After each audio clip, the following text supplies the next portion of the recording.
बिस्मिल्लाहिर्रहमानिर्रहीम। नाज़रीन अस्सलाम वालेकुम, मैं हूँ इमरान वसीम। नाज़रीन, आज सुप्रीम कोर्ट में साबिक़ वज़ीर आज़म इमरान ख़ान की नैब तरमीम के ख़िलाफ़ दरख्वास्त पर 26वीं समाअत हुई।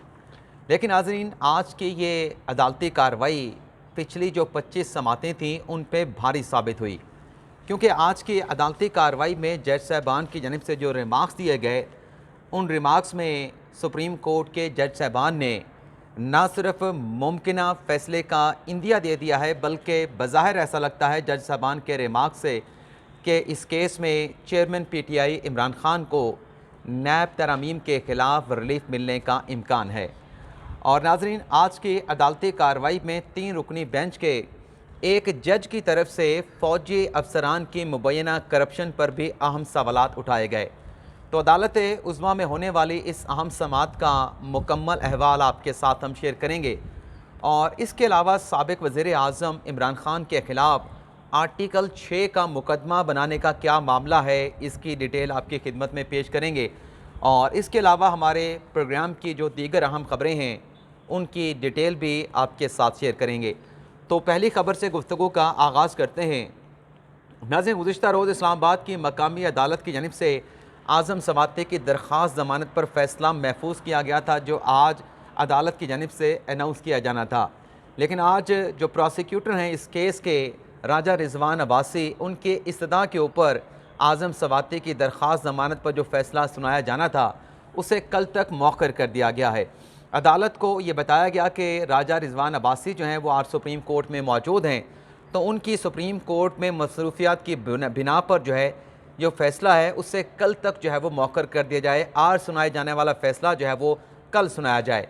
तो सरकार की इस दरख्वास्त के ऊपर, प्रोसिक्यूटर की इस इस्तदा के ऊपर जो फ़ैसला ज़मानत का आज अनाउंस होना था उसे कल तक जो है वो अदालत की जानिब से मौखर कर दिया गया है। अगली ख़बर नाज़रीन, जो पंजाब और KPK की असम्बलियाँ तहलील करने का मामला है, उस पर पाकिस्तान तहरीक इंसाफ के 3 रहनुमाओं के बयानात सामने आए हैं। अब ये बयानात बार बार क्यों दिए जा रहे हैं कि पाकिस्तान तहरीक इंसाफ ये फ़ैसला कर चुकी है कि दिसंबर में ही पंजाब और KPK की असम्बलियाँ तहलील कर दी जाएंगी, ये फ़ैसला हो चुका है। अब इसके पीछे, इन बयानात के पीछे मकसद क्या है, सोच क्या है, इस हवाले से तो फ़िलहाल कुछ कहा नहीं जा सकता। लेकिन ये ज़रूर कहा जा सकता है कि पंजाब की असम्बली की तहलील के मामले को लेके मुस्लिम लीग काफ और पाकिस्तान तहरीक इंसाफ में इख्तलाफात पाए जाते हैं। ना सिर्फ काफ लीग और PTI में इख्तलाफात पाए जाते हैं, बल्कि पाकिस्तान तहरीक इंसाफ के अरकान पार्लिमान जो कि पंजाब असम्बली के मेंबर हैं उनमें भी इख्तलाफ पाया जाता है। लेकिन आज तहरीक इंसाफ के जो सीनियर वज़ीर हैं पंजाब काबीना के, मियाँ असलम इकबाल, उन्होंने स्टेटमेंट दिया है कि 20 दिसंबर तक जो पंजाब की असम्बली है उसको तहलील कर दिया जाएगा। और असम्बली की तहलील का जो ऐलान है वो लिबर्टी चौक जो है वो लाहौर पे किया जाएगा। इसी तरीके से नाज़रीन, असद उमर साहब जो पाकिस्तान तहरीक इंसाफ के सेक्रेटरी जनरल हैं, उनकी जानिब से भी कहा गया है कि पंजाब और KPK की असम्बलियाँ दिसंबर में तोड़ दी जाएंगी। लेकिन साथ में उन्होंने ये भी कहा कि अभी तक ये फ़ैसला नहीं हुआ कि सिर्फ पंजाब की असम्बली तोड़ी जाएगी या फिर KP और पंजाब की असम्बलियाँ एक साथ तोड़ी जाएंगी। यानी बज़ाहिर असद उमर साहब का जो स्टेटमेंट है उसमें तज़ाद नज़र आता है। वो ये तो कह रहे हैं कि KP और पंजाब की असम्बलियाँ तहलील कर दी जाएंगी, लेकिन वो ख़ुद इस बात का एतराफ़ कर रहे हैं कि फ़िलहाल इस बात का फ़ैसला नहीं हो सका कि क्या दोनों असम्बलियाँ एक साथ तहलील होंगी या फिर पहले पंजाब की असम्बली तहलील करने के बाद उसके नताइज देखे जाएंगे, उसके कॉन्सिक्वेंस देखे जाएंगे और फिर KP असम्बली की तहलील का फ़ैसला किया जाएगा। लेकिन फवाद चौधरी साहब ने बड़ा वाज़ेह बयान दिया है। उनका यह कहना है कि असम्बलियाँ तोड़ने का जो बयान दिया जा चुका है, पाकिस्तान तहरीक इंसाफ अब इस बयान से पीछे नहीं हट सकती। अब 20 दिसंबर की तारीख भी दी जा रही है और 30 दिसंबर की तारीख भी दी जा रही है। तो देखते हैं कि पाकिस्तान तहरीक इंसाफ किस नतीजे पे पहुंचती है। असम्बलियाँ तहलील होती हैं तो क्या दोनों असम्बलियाँ तहलील होती हैं या फिर पंजाब की असम्बली तहलील होती है, और पंजाब की असम्बली अगर तहलील करने का फ़ैसला होता है तो उस पर चौधरी परवेज़ इलाही का क्या स्टांस सामने आता है। तीसरी नाज़रीन ख़बर है वो चेयरमैन PTI इमरान ख़ान के ख़िलाफ़ आर्टिकल 6 का मुकदमा बनाने से मुतल्लिक है। और यह मुतालबा किया है PTI के मुनर्रफ रुकन नूर आलम ख़ान जो कि पब्लिक अकाउंट कमेटी के चेयरमैन हैं। आज वो कौमी असम्बली से खिताब कर रहे थे और खिताब के दौरान मुनहरफ रुकन PTI नूर आलम ख़ान का ये कहना था कि जो इदारों के सरबराहान और अदलिया को नहीं बख्शता, हम उसके सामने क्या चीज़ हैं। और फिर उन्होंने शिकवा किया वफाकी हुकूमत से, नूर आलम ख़ान ने, कि मेरा वफाकी हुकूमत से शिकवा ये है कि इदारों के ख़िलाफ़ बोलने वालों पर आर्टिकल 6 का मुकदमा बनना चाहिए था। यानी PTI का मुनर्रिफ रुकन ये कह रहा है कि इमरान खान ने जो फ़ौज से मुतल्लिक़ बयानात दिए, जो फ़ौज के सरबराहान से मुतल्लिक़ बयानात दिए और जो अदलिया के सरबराहान से मुतल्लिक़ और जो इलेक्शन कमीशन के सरबराहान से मुतल्लिक़ बयानात दिए, इस पर उनके ख़िलाफ़ आर्टिकल 6 का मुकदमा बनना चाहिए था। अगली खबर नाज़रीन साबिक़ वज़ीर आज़म इमरान खान के साबिक़ प्रिंसिपल सेक्रेटरी फवाद हसन फवाद से मुतल्लिक़ है। खबर नाज़रीन यह है कि उनके ख़िलाफ़ जो नैब का रेफरेंस लाहौर की एहतसाब अदालत में दायर किया गया था, उस रेफरेंस में बरियत की दरख्वास्त फवाद हसन फवाद ने आज एहतसाब अदालत में दायर कर दी है। और यह दरख्वास्त दायर करते हुए फवाद हसन फवाद का अदालत से यह भी कहना है कि वो नई नैब तरमीम के मुताबिक रिलीफ लेना नहीं चाहते, बल्कि जो पुराना नैब का कानून है उसके मुताबिक वो चाहते हैं कि उनकी बरियत की दरख्वास्त को मेरिट पे सुन के फैसला किया जाए। और फवाद हसन फवाद की इस दरख्वास्त के ऊपर लाहौर की एहतसाब अदालत ने 4 जनवरी का नैब को नोटिस जारी करके उनसे जवाब मांग लिया है। नाज़रीन सुप्रीम कोर्ट में नैब तरमीम के खिलाफ मुकदमे की समाअत है, उसकी डिटेल भी अभी कुछ ही देर में आपके साथ हम शेयर करेंगे, लेकिन 2 मुख्तसर सी और ख़बरें हैं, उनकी डिटेल भी आपके साथ शेयर कर लें। अगली खबर नाज़रीन ये है कि वफाकी वज़ीर खुर्शीद शाह जिनके खिलाफ आमदन से अजासाजात का मुकदमा है, उनका नाम ECL में शामिल था, लेकिन अब एहतसाब अदालत ने खुर्शीद शाह के वकील के मुताबिक उन्हें बैरून मुल्क जो है वो सफ़र करने की इजाज़त दे दी है। वो अपने इलाज मुआलजे के लिए बैरून मुल्क जाएंगे और उनका नाम जो है वो 1 टाइम के लिए जो है वो ECL से निकाल दिया जाएगा।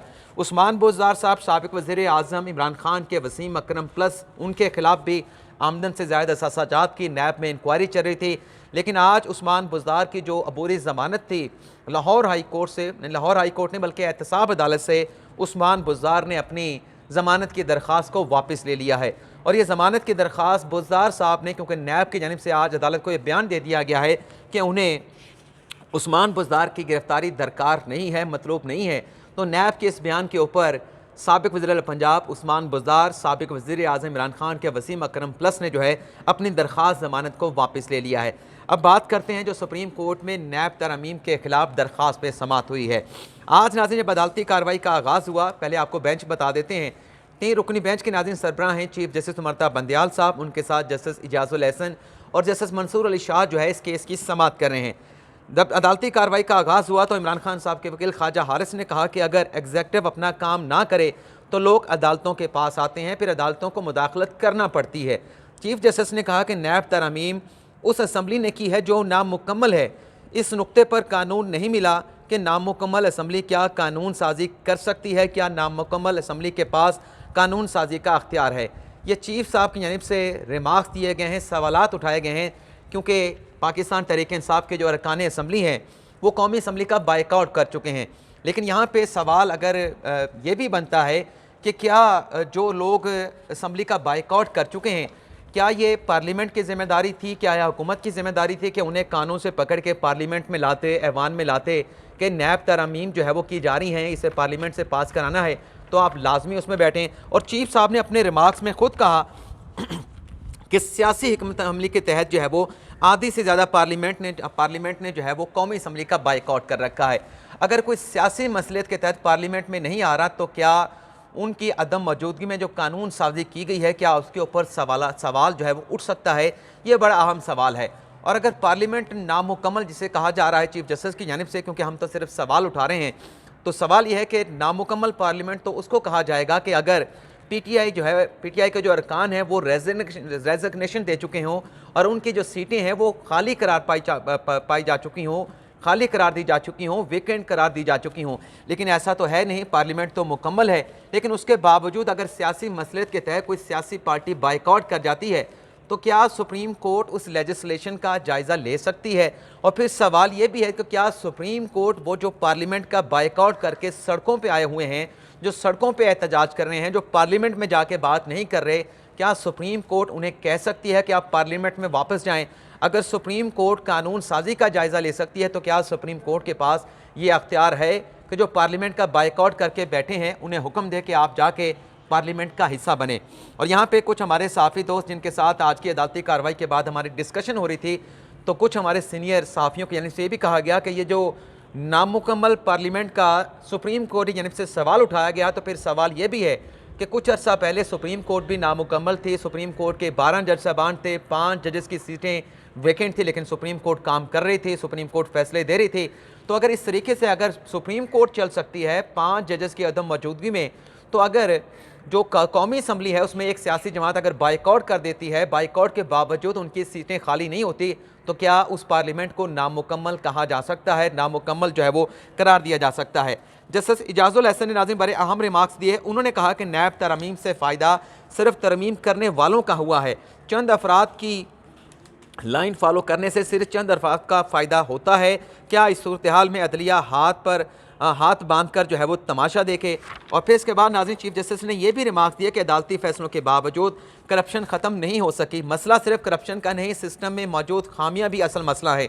चीफ साहब ने कहा कि हर सूबे में चंद माह के बाद IG और चीफ सेक्रेटरीज तब्दील हो जाते हैं। वैसे जो IGs और चीफ सेक्रेटरी की तब्दील होने की बात है, तो वो सबसे ज़्यादा IGs जो पंजाब में तब्दील हुए, जो चीफ सेक्रेटरी पंजाब में तब्दील हुए, जो DPO तब्दील हुए, RPO तब्दील हुए, वो मेरे ख्याल में इमरान खान साहब के 3.5 साल हुकूमत में सबसे ज़्यादा इन ओहदों पर अफसरान की ट्रांसफ़र पोस्टिंग की गई है।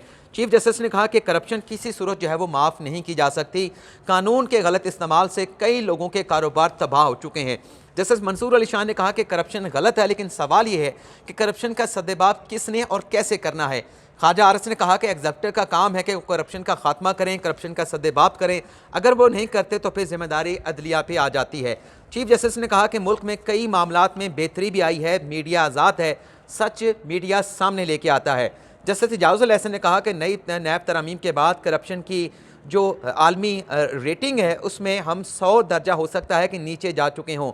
ख्वाजा हारिस ने कहा कि नैब जो है वो नैब कानून का इतलाक़ जो है वो अदलिया पे नहीं होता। फिर जस्टिस मंसूर अली शाह ने ये रिमार्क्स दिए कि जजेस को नौकरी से निकाला जा सकता है, लेकिन जजेस से रिकवरी नहीं हो सकती। जस्टिस मंसूर अली शाह ने कहा कि सुप्रीम कोर्ट 2001 में यह करार दे चुकी है कि डिसिप्लिन के मामले के ऊपर फ़ौज के खिलाफ रिट किसी अदालत में नहीं हो सकती, लेकिन उस फैसले में इनफरादी करप्शन के ऊपर किसी फ़ौजी अफसरान को छोड़ने का जिक्र नहीं है। यानी जस्टिस मंसूर अली शाह ये कह रहे हैं कि सुप्रीम कोर्ट के फैसले में अगर कोई फ़ौजी ऑफिसर इनफरादी करप्शन करता है तो उसे किसी किस्म का इस्तिस्ना नहीं दिया गया। और 2001 के फैसले में जब ये फैसला दिया, जस्टिस मंसूर अली शाह ने कहा कि उस वक्त किसकी हुकूमत थी, तो ख्वाजा आरस ने कहा कि हुकूमत जिसने भी दी थी, लेकिन सुप्रीम कोर्ट ने अपना फैसला दिया था। जस्टिस मंसूर अली शाह ने कहा कि आर्टिकल 25 जो है वो मसावात की बात करता है, किसी को इस्तिस्ना देना समझ से बालातर है। फ़ौज के खिलाफ बात ना करने का मतलब ये नहीं, यानी जस्टिस मंसूर अली शाह ये कह रहे हैं कि कहा जाता है कि कानून के मुताबिक, आइन के मुताबिक फ़ौज के खिलाफ आप बात नहीं कर सकते, लेकिन करप्शन पर उनके खिलाफ कार्रवाई हो सकती है। फ़ौजी अफसरान अगर इंडिविजुअल हैसियत में हैं तो करप्शन पर उनके खिलाफ कार्रवाई को रोका नहीं जा सकता, उनके खिलाफ करप्शन पर कार्रवाई में किसी किस्म की कोई रुकावट नहीं है। और फिर जस्टिस इजाजुल हसन ने कहा कि एडमिरल मंसूर को वापस लाकर नैब कानून के तहत ट्राई किया गया, और ऐसी कई मिसालें मौजूद हैं कि फ़ौजी अफसरान का नैब कानून के तहत जो है वो उनका ट्रायल हुआ। और फिर केस की समाअत को कल तक मुलतवी कर दिया गया। और जो 2 सवालों का जवाब ख्वाजा हारिस ने सुप्रीम कोर्ट को देना था, आज ख्वाजा हारिस साहब के दलाइल मुकम्मल होना थे, लेकिन आज उनके दलाइल मुकम्मल ना हो सके क्योंकि जो 2 सवालों का जवाब था वो कल तक चला गया है। तो कल देखते हैं कि इस मामले पे क्या पेशरफ्त होती है, लेकिन आज तक के लिए आज की अदालती कार्रवाई के हवाले से इतना ही। आपसे इजाज़त चाहते हैं। अल्लाह हाफ़िज़।